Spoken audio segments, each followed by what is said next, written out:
It's another harvesting episode na naman mga kahalaman at napakaganda ng panahon ngayon kasi hindi masyadong mainit. Ito ang gusto ko pag winter kasi kahit tanghaling tapat ay hindi masyadong mainit yung sikat ng araw. Makukulay at green na green pa rin ang aking garden kahit na pang 10 araw na ng winter dito sa amin. Wala kasi kaming snow dito kahit winter kaya tuloy-tuloy lang ang aming gardening. Ang pinakamalamig lang na temperature namin ay umaabot ng 1 degree Celsius. At itong hina-harvest ko ngayon ay Black Beauty eggplant. Malalaki siya na pabilog at masarap ito na pangprito. Normally, ang talong or eggplants ay tinatanim lang namin during spring or summer. Pero itong variety ng talong na ito na Black Beauty ay kayang-kaya naman niyang mabuhay during winter dito sa Queensland. Kaya marami din naman kaming pwedeng maitanim dito kahit na winter time. Mostly ay mga leafy greens at marami pang ibang gulay na buhay ngayon dito sa aking garden kahit na winter. Kagaya na lamang ng kamote, pigeon pea o kadyos sa Tagalog, sayote, bataw,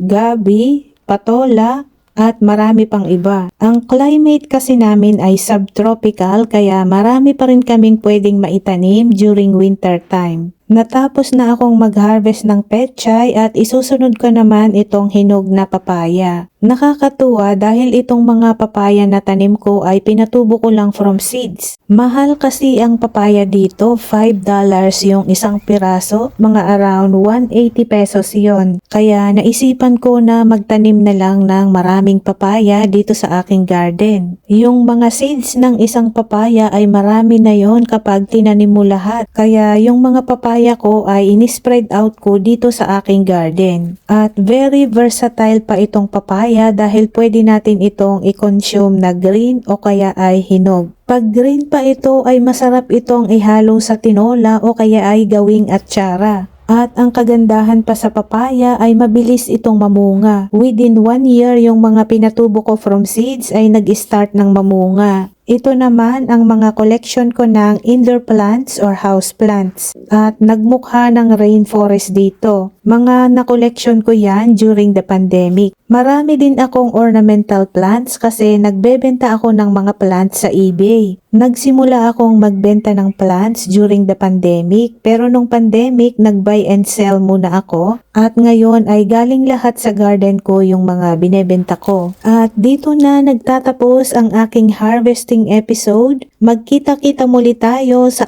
aking mga susunod na vlogs.